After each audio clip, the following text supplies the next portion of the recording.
Yesu bedai. Abi devitunge mahime පිණිස අපි උන්වහන්සේගේ වචනේ වෙනුවෙන් යාඥා කරනවා.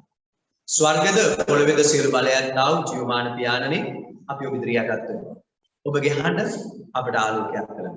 දෙවිඳුනි ඔබගේ දාසය වන මම වාචනයක් විතරයි. කොටුළුවෙක් විතරයි. ඔබ වහන්සේ නැග යමි ඔබ කැමති ලෙස ඔබගේ සෙනඟ ඔබගේ වාචනයෙන් බෙදා දෙනවා. දෙවි පියාණනි ඔබගේ සෙනඟ ඔබගේ දාසය ඔබගේ වචනය ඔබ ඉදිරියටත් කළ ගැබ කරනවා. වහන්සේම කතා කරන නිසා සුදී.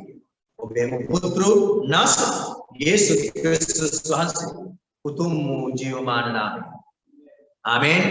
හොඳයි සනේ වන්තය දවස් දෙවියන් වහන්සේ අපට කතා කරන්න යන ඒ උන්වහන්සේගේ පණිවිඩයේ තේමාව තමයි සියල්ල නැති වෙලා වගේ දැනෙනව නම් මෙන්න ඒට හේතුව. සියල්ල නැති වෙලා වගේ දැනෙනව නම් මෙන්න ඒට හේතුව. අපි සුද්ධ ලියවිල්ලේ ගීතාවලිය 142 පළවෙනි පදයේ සිට 7 වෙනි පදය දක්වා කියවන්න යනවා. දැන් වැහැම කෙනෙක්ම මා සමග ඔබ ඉන්න අවස්ථාවේ මේ කොටස කියවන්න. මාගේ ශබ්දය නගා ස්වාමීන්ට මොරගසන. ස්වාමීන්ට මාගේ ශබ්දය නගා කන්නලව් කරමි. මාගේ විලාපය උන්වහන්සේ ඉදිරියේ වගුරුව. උන්වහන්සේ ඉදිරියේ මාගේ දුක පෙන්වා සිටිමි. මාගේ ආත්මය මා තුළ ක්ලාන්ත වූ කල ඔබ මාගේ මාවත දැනගස්සේක. මා ගමන් කරන මාර්ගයේ ඔහු මට මලපතක් සංගවා තැබුවෝය.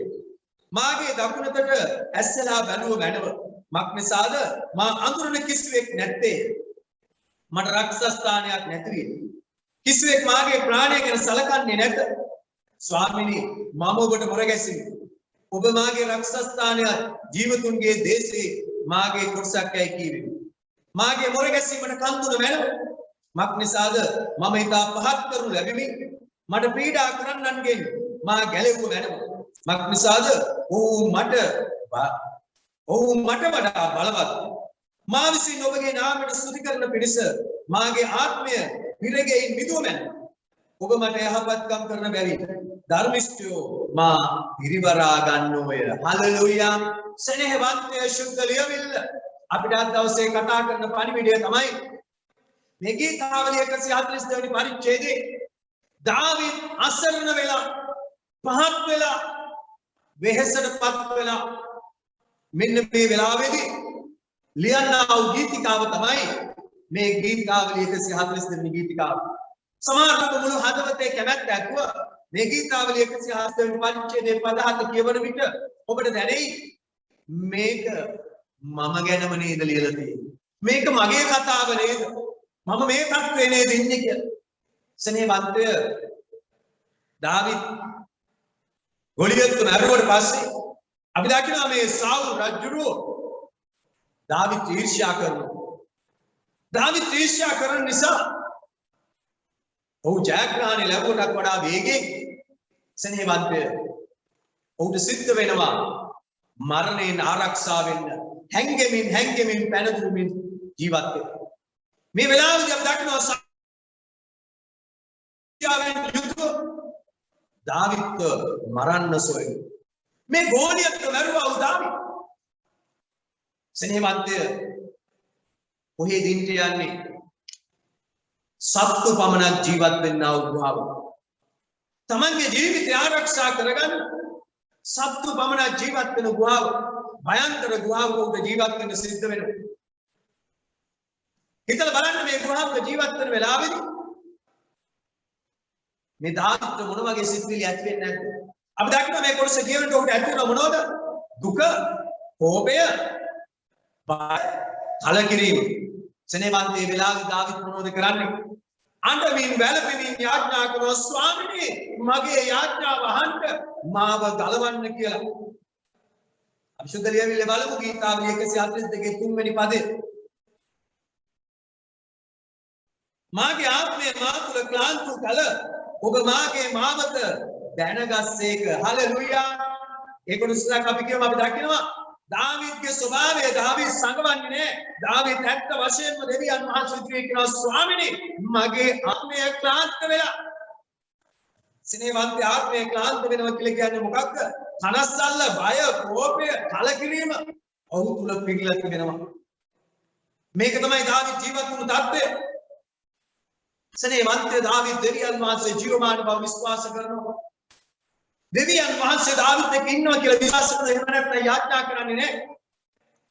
ස්නේහවන්තය එහෙමනම් මොකද්ද සිද්ධ වෙලා තියෙන්නේ?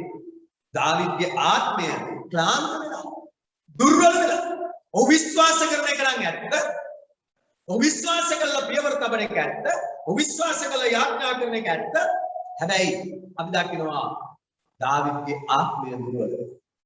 ස්නේහවන්තය මෙවැනි තත්ත්වයක ඔබ මම බොහෝ අවස්ථාවල මුහුණ දීලා තිබෙනවා. අපි හැම කෙනෙක්ම ජීවත් මේ තත්ත්වෙට මුහුණ දීලා තිබෙනවා. ඒ විදිහ මොකද වෙන්නේ? ස්ථිර භාවයක් නැහැ, සහතිකයක් නැහැ, ප්‍රීතියක් නැහැ, සැනසීමක් නැහැ. ආත්මය දුර්වල වුණාම දකින්න තියෙන තත්ත්වය මේකයි. දාවිද් ජීවත් වෙන්නේ දැන් මෙන්න මේ සාවුල්ගේ තම ජීවිතය ආරක්ෂා කරගන්න දෙන්න. මෙන්න මේ ස්වභාවයකයි. ගීතාවලිය 42 4 වෙනි පදයේ මම කියවන්නම්. ඔබ හැම කෙනෙක්ම ඉතා හොඳින් සවන් දෙන්න. මාගේ දකුණතට ඇස්සෙලා බැලුව මැනව මක්නිසාද මා අඳුරන කිසිවෙක් නැත්තේ. මට රක්ෂස්ථානයක් නැතිවිය. කිසිවෙක් මාගේ ප්‍රාණය ගැන සලකන්නේ නැත. ස්නේහවන්තය සුද්ධ ලියවිල්ල කියනවා මොන තරම් වේදනාවෙන්ද දාවිද් පුරගසන්නේ. ස්වාමීනි මට සැඟවෙන්න තැනක් නැහැ. කිසි කෙනෙක් මගේ ප්‍රාණය ගැන මගේ ජීවිතය ගැන සලකන්නේ නැහැ. මම ඉතාම අසරණ වෙලා සිටින්නේ. ඒකෙන් අදහස් කරන්නේ මොකක්ද? දාවිද් පැහැදිලිව මේ වෙලාවේදී කියනවා ස්වාමීනි මට බලාපොරොත්තුවක් තිබෙන්නේ ඔබ ගැන විතරයි. මට බලාපොරොත්තුවක් තිබෙන්නේ ඔබ ගැන විතරයි. කිසි කෙනෙක් මගේ ජීවිතය ගැන සලකන්නේ. මට හැංගෙන්න තැනක් ඉතුරු වෙලා නැහැ. මාව මරන්න පස්සෙන් පන්නගෙන මාව ක්ලාන්ත කරන්න පස්සෙන් පන්නගෙන මට තියෙන්නේ ඔබ ගැන විතරයි බලාපොරොත්තුවක් ස්වාමී. ස්නේහවන්තේ මතක තියාගන්න අපි හැම කෙනෙක් යේසුස් වහන්සේ අදහන හැම කෙනෙක් මේ තත්ත්වයට මුහුණ දෙනවා. මම ඒක විශ්වාස කරනවා. මම බොහෝ වර මුහුණ දීලා තිබුණා ස්නේහවන්ත. හැබැයි මතක තියාගන්න මේ තත්ත්වයට මුහුණ දෙන කල මේ තත්ත්වයට මුහුණ දෙන කල ඔබ දොස් පවරන්නේ බවට පත් වෙන්නේ. ඔබ දොස් කියන්නේ බවට පත් වෙන්නේ. හැම කිතුණුවෙක්ම මේ තත්ත්වයට පත් වෙලා ඉන්නවා.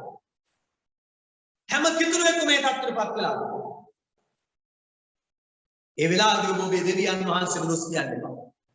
ඒකට හේතුව දෙවියන් වහන්සේ විසින් තෝරාගත්තා දෙවියන් වහන්සේට ප්‍රේම කරන්නා හැම මිනිසෙක්ම මේ තත්ත්වයට මුහුණ දුන්නා වගේම හැම මිනිසෙක්ම එක්කෙනෙක් නැර හැම කෙනෙක්ම මේ ප්‍රශ්නේදී පරාජිත නොවි ජය අරගෙන හල්ලෙලූයා හල්ලෙලූයා ස්නේහවන්තේ වැළඳගත් වෙන්නේ අපේ ආත්ම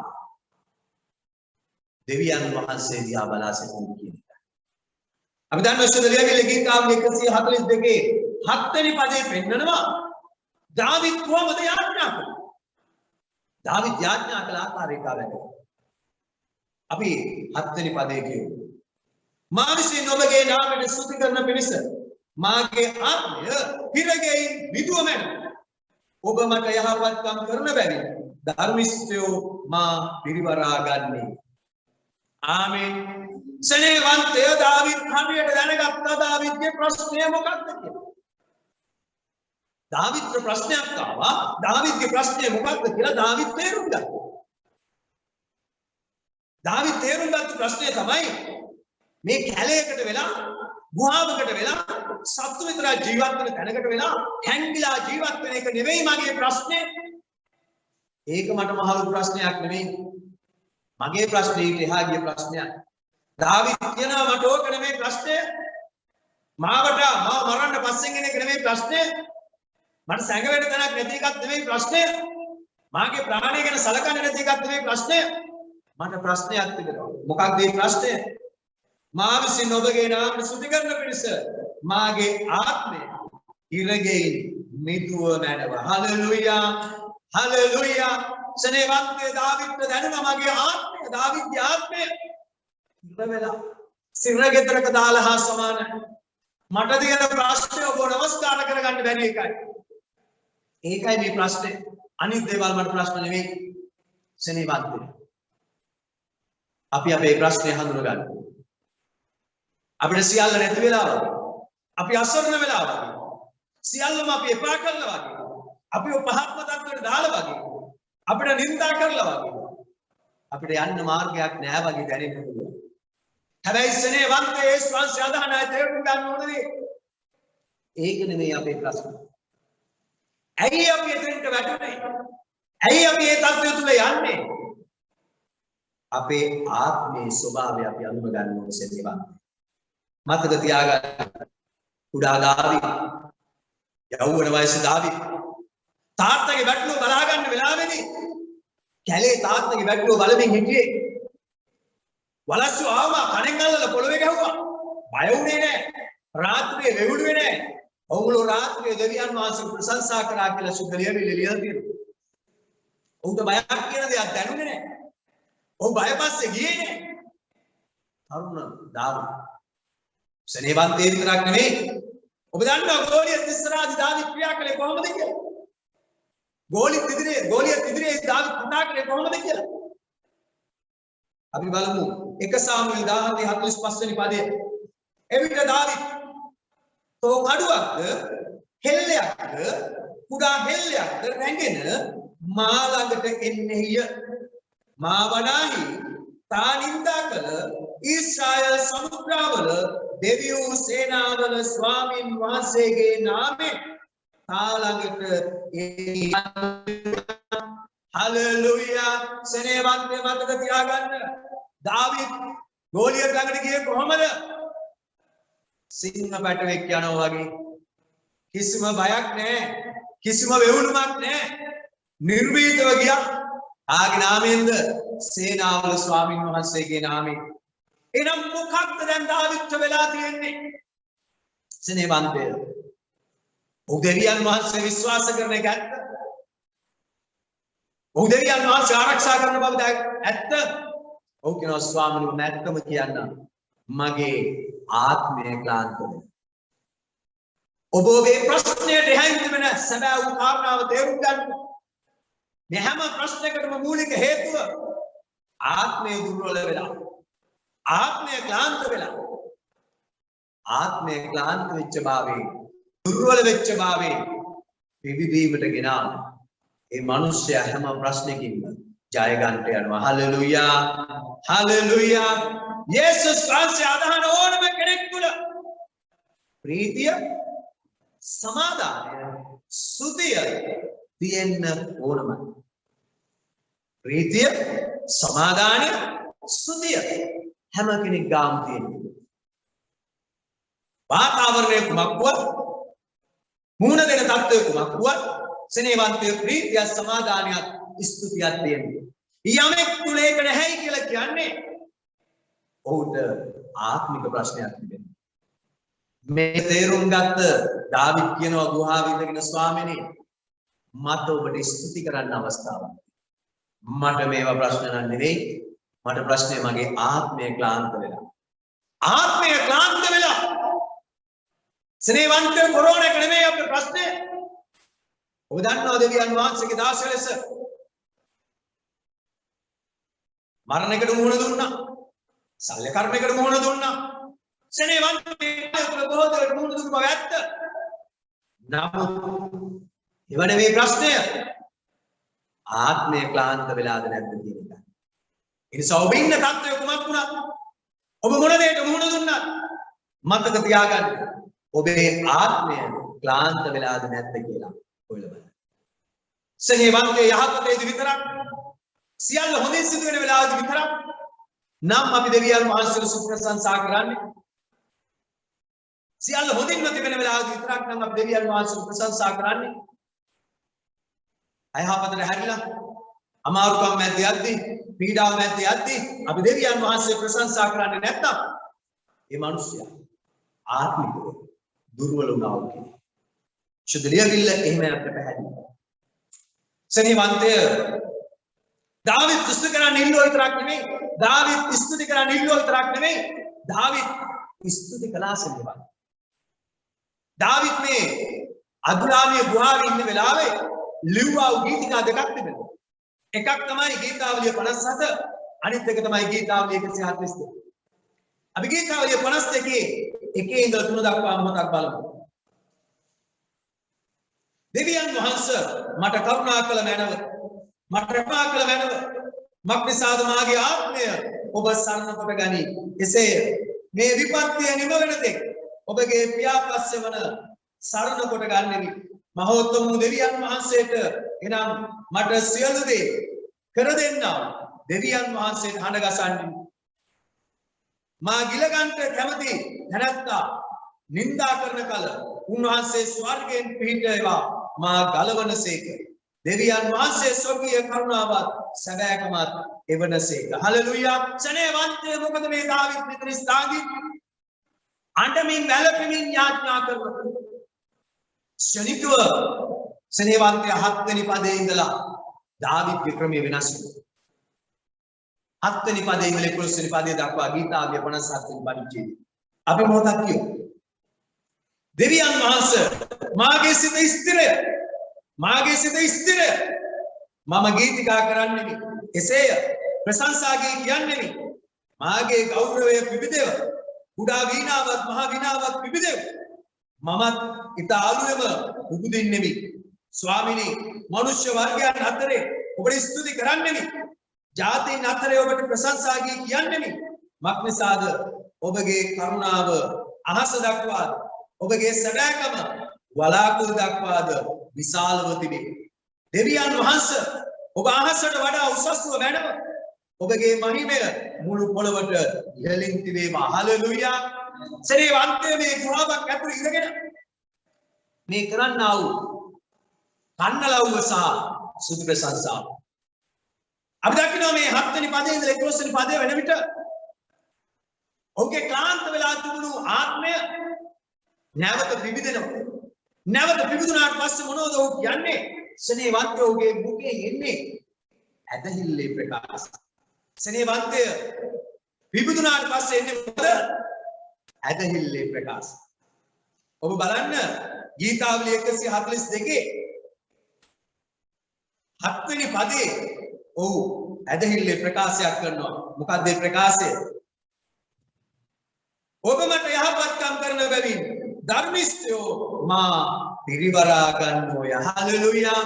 මතක තියාගන්න මේ ගෘහාව තුල දාවිත් වේදනාව පීඩාව තමයි තිබුණේ. හැබැයි දාවිත් රාජකම් වෙන එක ආරම්භ වෙන්නේ මෙන්න මේ ගෘහය තුල. හලෙලූයා. හලෙලූයා. අදුලාමි ගෘහාව එක පැත්තකින් උඩ පීඩාවක් වුණා වගේ ඔහුගේ රජකම ආරම්භ වෙන තැන වෙන්න යනවා මෙන්න මේ ගෘහාව. සනේවන්තය දෙවියන් වහන්සේ ප්‍රේමයේ දෙන කෙනෙක්. දෙවියන් වහන්සේ ආශිර්වාද කරන දෙවි කෙනෙක්. ඒ වගේම සනේවන්තය උන්වහන්සේ අප සමග සිටින දෙවි කෙනෙක්. නමුත් මතක තියාගන්න. දෙවියන් වහන්සේ ප්‍රේම කරන්නන්ට පීඩාව එන්න ඉඩ හරින දෙවි. ආමේන් කියන්න ඔබට අපහසු නම් මම ආමේන් කියනවා. හලෙලූයා. හලෙලූයා. සෙනෙහවන්තය මතක තියාගන්න දෙවියන් වහන්සේ ඉඩ හැරියේ නැත්නම් නපුරාට පුළුවන් කමක් නැහැ අපට අතගසන්න. ඒකයි සුද්ධ ලියවිල්ලේ සහතික. ඒක කියනවා 5 වෙනි පරිච්ඡේදයේ 18 වෙනි පදය. මම කියවන්නම් ඔබ ඉතා හොඳින් සවන් දෙන්න. දෙවියන් වහන්සේගේ නිපදී සිටින කිසිවෙක් පව් නොකරන බව අපි දනිමු. එහෙත් දෙවියන් වහන්සේගෙන් උපන් තැනැත්තේ තමාම ආරක්ෂා කරගන්නෝය. ආමේන්. ඒ සමග ඔබ බලන්න ඔබේ බයිබලයේ යට කරුණක් දාලා තිබෙනවා. ඒකෙන් පැහැදිලි කරනවා තමාම ආරක්ෂා කරගන්නේ කියන එක විග්‍රහ කරලා තිබෙනවා. දෙවියන් වහන්සේ ඔහු ආරක්ෂා කරනවා. ආමේන්. සෙනෙහවන්තය වැදගත් වෙන්නේ අපේ ආත්මය මලානික වෙලාද අපේ ආත්මය පිබිදිලාද කියන එකයි. ඉතින් තේරුම් ගන්න ඕන සත්‍යතාවය. මේ කුඩා දාවිද්ට ගෝලියත් හමුවේ ආශිර්වාදයක්. හිතලා බලන්න. ඒ යෝධ ගෝලියත් ඉදිරියේ හිට ගන්න එක ගෝලියට විරුද්ධව හිට ගන්න එක දාවිද්ට ආශිර්වාදයක්. ඔබ සුද්ධ ලියවිල්ල කියවම දකිනවා. දෙවියන් වහන්සේගේ ආත්මයන් වහන්සේ දාවිද් සමග සිටිය නිසා ගෝලියත් හමුවෙම දාවිත් ආශිර්වාදය. දාවිත් උන් ජාති අතරේ වීරයෙක් බවට පත් වුණා. හලෙලූයා.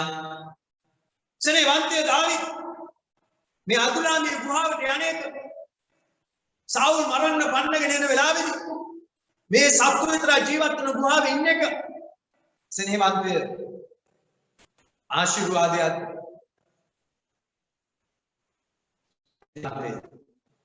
තමන්ගේ ආත්මික මට්ටම මත තමයි ආශිර්වාදයක් නැද්ද කියලා තියෙන්නේ.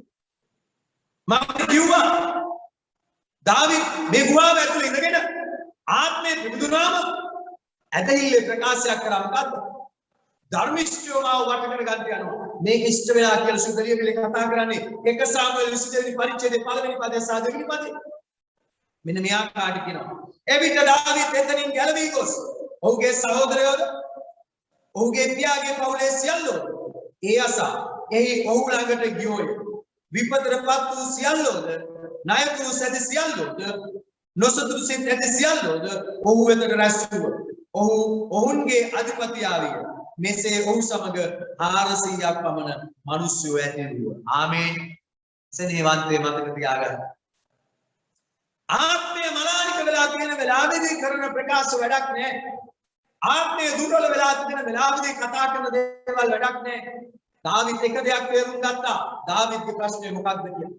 දාවිත් දැනගත්ත මේ රජුරුමා මරන්න එන එකවත් මේ ගුහාවේ හැංගිලා ඉන්න දාවිත් ප්‍රශ්නයක් නෙවෙයි. දාවිත් කැලේ ඉන්න කෙනෙක්. ඔහු තේරුම් ගත්ත මගේ ප්‍රශ්නය මගේ ආත්මය ක්ලාන්ත වෙලා. ඔහු යාඥා කළේ ස්වාමීනි මගේ ආත්මය පුදුවන්න. සෙනෙහවන්ත අපේ ප්‍රශ්නය ආත්මය ක්ලාන්ත වෙච්ච එකයි. අපි තේරුම් ගන්න ඕනේ මොන ප්‍රශ්නෙට අපි මුහුණ දුන්නත් ඒ මුහුණ දීමේදී අපි කඩා වැටෙන්න හේතුව ආත්මය ක්ලාන්ත වෙච්ච නිසා. ආත්මය පිළිදලා වෙනවා නම් සෙනෙහවන්තය වලහගේ කණෙන් අල්ලලා පොළවෙන් ගෙනුවා දාන්න. හලෙලූයා. ආත්මය පිළිදුනාම දාවිත් ප්‍රකාශයක් කරනවා මේ ගුහාවේ ඉඳගෙන මොකද්ද? ධර්මිෂ්ඨයෝ මාව පිරිවරා ගන්නට යනවා. ඒක 1 සාමුවෙල් පොතේ පැහැදිලිව කියනවා. ඒ වෙලාවේදී මේ සෙනග සහෝදරයෝ පියාගේ වංශයේ අය අසරණ වෙච්ච අය දුර්වල වෙච්ච අය කොහොම ඔහුට අපි දකින සුද්ධ ලියවිල්ලේ ඔහුගේ රජකම ආරම්භ වෙන්නේ මෙතනින්. ඊට පස්සේ ඔහු රජ වුණාම ඔහුගේ බලවත් සේවකයෝ බවට මෙන්න මේ 400 පත් වෙනවා. ඒ සමතල තියාගන්න. අපේ ප්‍රශ්නේ වටපිටාවේ ප්‍රශ්නේ නෙවෙයි. අපේ ප්‍රශ්නය කොරෝනාව නෙවෙයි. අපේ ප්‍රශ්නය මුදල් අතේ නැති එක නෙවෙයි. අපේ ප්‍රශ්නය ආර්ය මේ ආත්ම විරුද්ධව කතා කරන එක නෙවෙයි. අපේ ප්‍රශ්නය එකිනෙක කෙනා අපිට නිඳා කරන එක නෙවෙයි. අපේ ප්‍රශ්නය එකිනෙක කෙනා අපිට විරුද්ධව කතා කරන එක නෙවෙයි. අපේ ප්‍රශ්නය අපේ ආත්මය මලානිකද නැද්ද කියන එකයි. හලෙලූයා. හලෙලූයා. සෙනෙහවන්තය ඔබ තුල නිතරම ප්‍රීතිය, සමාදානය, ස්තුතිය තියෙනවද? ඊර්ෂ්‍යාව, ක්‍රෝධය, වෛරය, මනුෂ්‍යයන්ට දොස් පැවරීම, මනුෂ්‍යයන්ට නින්දාවට පත් කිරීම තියෙනවද? කියන දෙකේ වෙනස අපි අඳුර ගන්න ඕනේ. ප්‍රීතිය, සමාදානය, ස්තුතිය තියෙනවද? වෛරය, ක්‍රෝධය, ඊර්ෂ්‍යාව, එකිනෙක කෙනාට දොස් පැවරීමේ සිත තියෙනවද? ඒක ඔබ විසින්ම තෝරාගෙන තේරුම් ගන්න. ප්‍රීතිය, සමාදානය, ස්තුතිය තියෙනවා නම් ඒ මනුෂ්‍යයාගේ තුල ඒ මනුෂ්‍යයා මොන වාතාවරණයක් මත හිටියත් ඒ මනුෂ්‍යයාගේ ගමන් මඟ සැබෑ වූ නියම ගමන් මඟ ගමන්. එසේ නොවනොත් ඒක නා ඔබ නම් ඔබ හඳුනන ඔබ ආත්මිකව මලානිකව සිටින බව තේරුම් ගන්න. උන්වහන්සේ මේ කාලය දීලා තියන්නේ ආත්මිකව මලානිකව වෙච්ච අය විනාශ කරන්න නෙවෙයි. ආත්මිකව මලානිකව වෙච්ච අයට හැරිලා දෙවියන් වහන්සේට ඇවිල්ලා ආත්මයෙන් පිබිදලා ගමන් කරන නිසා. හලෙලූයා. හලෙලූයා. සෙනෙහවන්තය ක්‍රියාපදයේ 10 වෙනි පරිච්ඡේදයේ 25 වෙනි පදයට යම මම ඔබට කියවන්න යන්නේ නෑ. පෞල්ස් සීලස හිරගේ දාන. ඒක කියවම ඔබ දකිනවා. පාද දම්වැල් වලින් බැඳලා දඬුපැලේ ගහලා බැඳලා මුරකාවල් කියලා තියෙනවා. හැබැයි දාවිත් ගීතාවලිය 141 කියන විදිහට පෞල්ස් සීලස් කියන්නේ ඔවුන්ගේ ආත්ම නිදහස් කළා. ඔවුන් බැඳලා තියෙද්දී ඔවුන් ප්‍රශංසා කළා. මොකද්ද සිද්ධ වුනේ? ඉරගෙදර භූමිකම්පාවක්. ඊයකට ඇරුණා. හලෙලූයා. සනේවන්තය ආත්මය හිර වෙලා නැත්නම් අපි හිර වෙන්න යන්නේ. ආත්මය හිරගෙදරට නමලා හා සමාන. ආත්මයට පිබිදෙන්න බැරුව ආත්මය අසන්න වෙලා තිබෙනවා. ඒ මිනිස්යාගේ ජීවිතේ හැමදාම ප්‍රශ්න වලක් වෙන්න යනවා. හැමදාම ප්‍රශ්නකාරී ජීවිතයක් වෙන්න යනවා. ඒ නිසා අපි සියල්ලදී යාඥා කළ යුත්තේ ඔක්කොම නැති වෙලා වගේ දැනෙනවනම් අපි යාඥා කළ යුත්තේ ස්වාමිනේ මගේ ප්‍රශ්නය මම තේරුම් ගන්න. එකම ප්‍රශ්නය මගේ ආත්මය දුක. මගේ ආත්මය හිර කළා. ස්වාමිනේ මේකෙන් ගැලවෙන්න මට උදව්. මගේ ආත්මයට සුද්ධ කිරීමේ අවස්ථාවක් දෙන්න. සනේවන්තය බොහෝ අය තමන්ගේ ආත්මය හිර කළා තිබෙන බව දන්නවා. සමහර මුදල් නිසා, ගෞරවය නිසා, උගත්කම නිසා, තත්ත්ව තරාතිරම් නිසා බොහෝම නිදහස්ව තිබුණු ආත්මය මේ එක කාරණාවකින් හිර කළා තියෙනවා. ප්‍රශංසාව තමන්ගෙන් ගිලිලා ගිහිල්ලා නම් මතක තියාගන්න. තමන්ගේ ආත්මය දුර්වල වෙලා. දාවිත් එක තේරුම් ගත්තා. දාවිත් එක තේරුම් ගත්ත විතරක් නෙමෙයි දෙවියන් වහන්සේට කන්නලව් කළා. කන්නලව් කළා විතරක් නෙමෙයි ඔහුගේ ආත්මය පිබුදුනා. ආත්මය පිබිදලා ඔහු ඇදහිල්ල ප්‍රකාශ කළා. ඒක අයිති කරගත්තා. Hallelujah hallelujah. සනේවන්තය ඔබ හිර වෙලා ආසන්න වෙලා වගේ දැනුණත් ආත්මය හිර වෙන්න දෙන්න එපා. ස්තුතිය ප්‍රශංසාව අමතක කරන්න එපා. ඇදහිල්ල කඩා වැටෙන්න ඉඩ දෙන්න එපා. සනේවන්තය මට ඔබෙන් කිසිම දෙයක් දේව රාජ්‍ය දෙවියන් වහන්සේගේ වචනේ ලියා තිබෙන නිසා මම ඔබට කියනවා දෙවියන් වහන්සේගේ රාජ්‍ය දසෙන් කොටස දෙන එක ඔබට ආශිර්වාදයක් කියලා. ඒ අනුව මම ඔබෙන් කිසිම දෙයක් මම දෙවියන් වහන්සේගේ මිනිසයා, මම දෙවියන් වහන්සේට ප්‍රේම කරන මිනිසයා. නමුත් සනේවන්තය ඔබේ ආත්මය දුර්වල වෙලා තිබෙනවා නම් ඔබේ ගමන නිෂ්ඵල වෙනවා. අපේ සේවය නිෂ්ඵල වෙන්න යනවා. අපේ සේවයේ සඵලත්වය තිබෙන්නේ ඔබේ ආත්මික පිබිදීම මතයි. ඔබේ ආත්මය දුර්වලලා යනවා අපේ සේවය දුර්වල. ඒ නිසා මම ඔබට වගකීමෙන් යුතුව ඔබේ ආත්මය ගැන අවබෝධයෙන් සිටින්න. ඔබේ ආත්මය ගැන සැලකීමක්ව සිටින්න. එවිට ඔබ ජයගත්තා වූ මිනිසෙක් වෙන්න. හලෙලූයා.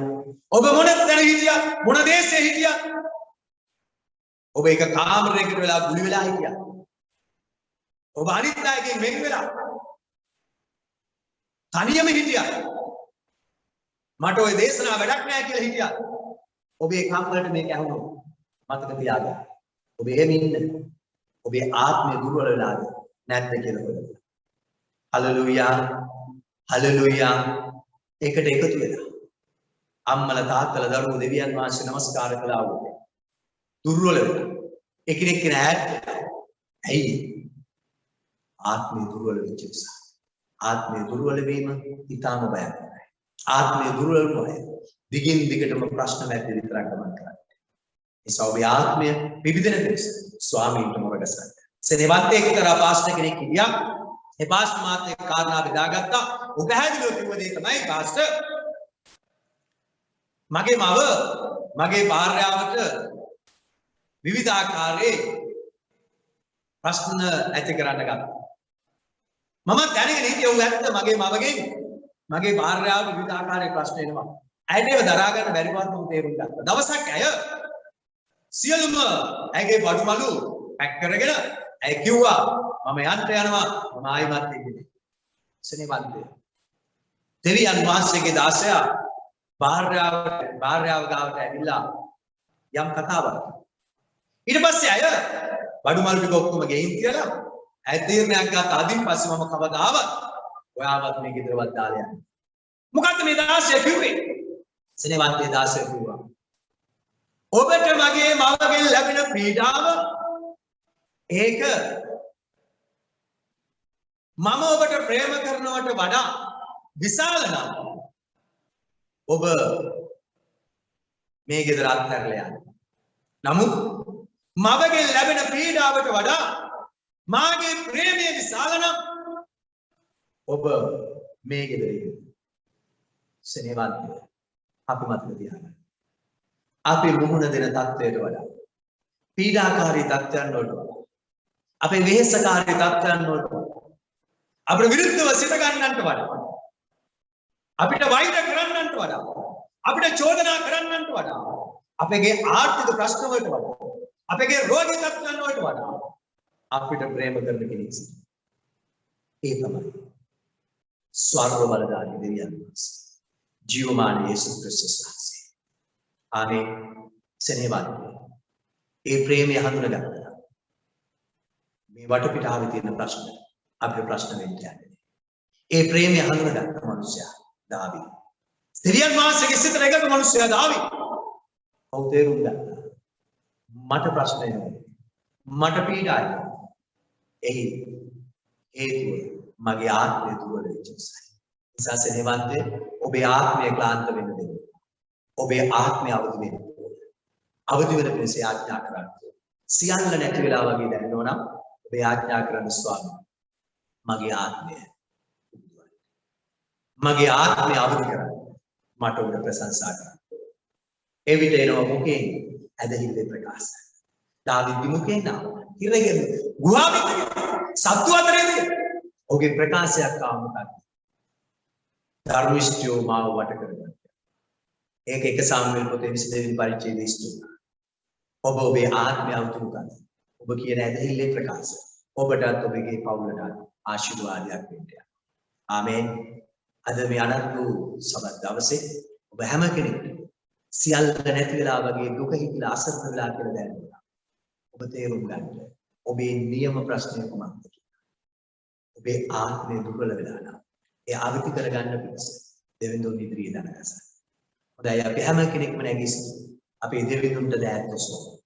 ඉන්න තැන කොතන වුණත් කමක් නැහැ. ඔබේ දෙවියන් වහන්සේ එක තැනක ඉන්න කෙනෙක්. උන්වහන්සේ ස්වර්ගවාසී දෙවියන් වහන්සේ. ඔබ ඉන්න තැන ඔබ හැසිරෙන ආකාරය දෙවියන් වහන්සේට තේරෙයි. දෙවියන් වහන්සේගේ දාසයට උන්වහන්සේ කියනවා සෙනෙහවන්ත. ඔබ ආකාරයෙන් ඉන්නවා. ඔබ ආකාරයෙන් දෙවියන් වහන්සේගේ ප්‍රසන්න. ඔබේ සිත තැයිල පොඩි වෙලා තියෙන්න පුළුවන්. ඔබ දෙවියන් වහන්සේ සුළු කරන්නේ වෙනවා. දෙවියන් වහන්සේ සමග සෙල්ලම් කරන්නේ වෙනවා. දෙවියන් වහන්සේ බයම් කරා. මිනිස්යන් එක්ක සෙල්ලම් කරනවා වෙනවා. දෙවියන් වහන්සේත් එක්ක සෙල්ලම් කරනවා. අපි අපේ දෙවිඳුන්ට දෑත් ඔසවමු. ශුද්ධ ලියවිල්ල ලියලා තියෙන සෙනෙහවන්තය ක්‍රිස්තුස් වහන්සේ අදහන ඔබට අනුමත. ලෝකයේ අයිති නෙවෙයි. ඒකේ ආශිර්වාද අපි අයිති කරගන්න. හාලෙලූයා. ස්තුති වේවා ස්වාමී. ගෞරව වේවා පියාණන්. මහිමය වේවා. මහිමය වේවා. ධර්මිෂ්ඨ දෙවියන් වහන්සේ ඔබට ප්‍රේම කරන ඔබගේ සෙනග යම් ස්ථානයක සිටීමේ මේ හඬ අසනවද? ස්වාමී ඔබගේ සෙනග ස්වාමී ඔබගේ නාම උසස් කරනවද? ප්‍රේමණීය දෙවිතුනේ මොවුන් අතර යමෙක් සමාන සියල්ල නැති වෙලා වගේ අසරණ වෙලා වගේ දුක් හිතනවද? ඔවුන් පහත් වෙලා වගේ කැරෙනවද? මනුෂ්‍යයන් උන්ට පීඩා කරනවද? ආර්ථිකව උන්ට පීඩා කරනවද? විවිධාකාරී අමාරුකම් මැද්දේ ගමන් කරනවද?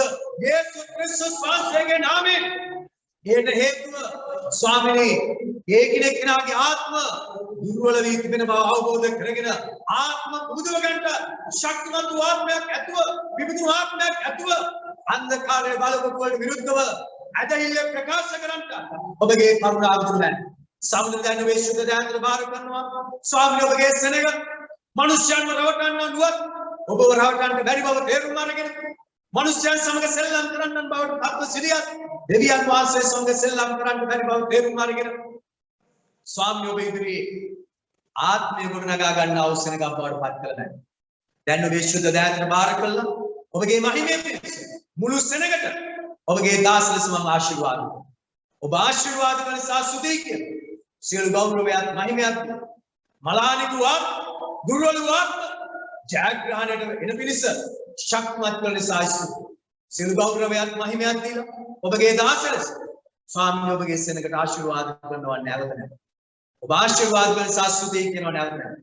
සියල්ලේ ගෞරවයත් මහිමයත් ඔබට ඔබේ පුත් නාසර් යේසුස් ක්‍රිස්තුස් වහන්සේ උතුම් වූ ජීවමාන නාම බලවන්ත පියාණනි ඔබට ප්‍රේම කරන ඔබගේ ආත්මීය දරුවන් මොන ස්ථානයේ සිට ස්වාමීන් කෙනෙක් කියලා යම් අවස්ථාවල් වල එන යනකල් පිටත් වෙනකල් ක්‍රියා කරන ශුද්ධාත්මනි ඔබ පොරොන්දුරු පරිදි ඒ කෙනෙක් කෙනා සම්බ සිටින ස්වාමීන් අපි ගමන් කරන කල ගමන් කරන මාර්ග වේවා රථ වාහන වේවා ස්වාමීන් අපි කෙනෙක් කෙනාගේ ඉදිරියට පිටුපස දෙපසට ඉහළට පාට හමු වෙන ඕනම කෙනෙක් ඕනම දෙයක් අපි කෙනෙක් කෙනාට ආශිර්වාදයේ පිණිස නියම කළ නැහැ. ඔබ නියම කරන නිසා ස්තුති.